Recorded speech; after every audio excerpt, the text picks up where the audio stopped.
today's topic, we will be discussing time management and prioritizing. We see an example of God giving structure to time in the book of Genesis, chapter 1 downwards, where He names light, daytime, and darkness, night.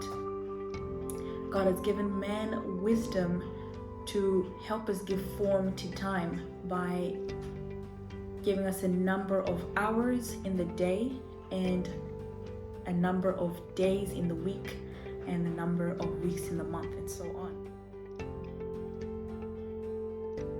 And we have been given time in abundance. What we do with our time is entirely up to us. But God reminds us that it is very important that we use our time wisely. The first point we will be discussing is identify, categorize, and prioritize. With everything that you do, you must identify what is important to you. And then from then on, put them into categories of importance and then into a list of priority. Identify all the things that are important to you, because not everything deserves your time. Then put them into categories of importance, which is the most important, second in importance, and the least importance.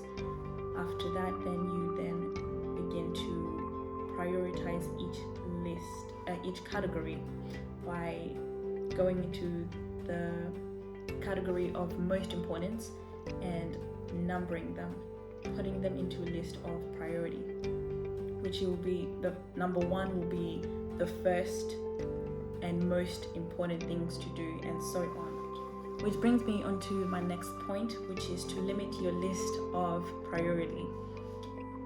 Not everything deserves first place or first category of your priority list.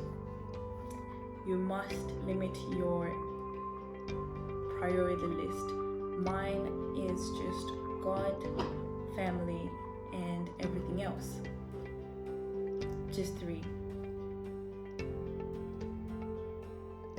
So you can work with the numbers that are most comfortable to you, but limit your list of priority. Not everything deserves priority.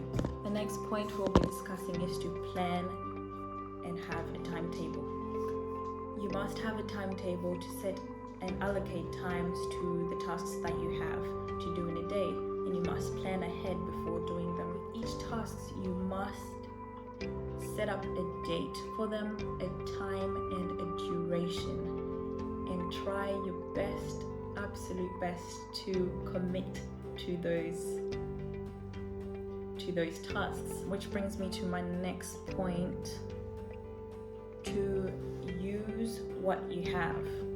Use your phone, notebooks, calendar, alarms, timetables, and reminders to help you to commit to the tasks and things that you have set as a priority and that you have deemed to require your time. Next point is to set your time with God. Make sure to set up a time with God and try your best to commit to it. Each day that goes by, perhaps in the morning or either evening before you go to bed, spend that time with God. That's the only time we will be able to recognize the will of God for our lives and what He truly has planned for us and for us to walk in His plan. We have to spend that time and allow the Holy Spirit to guide us through, especially in our day-to-day activities.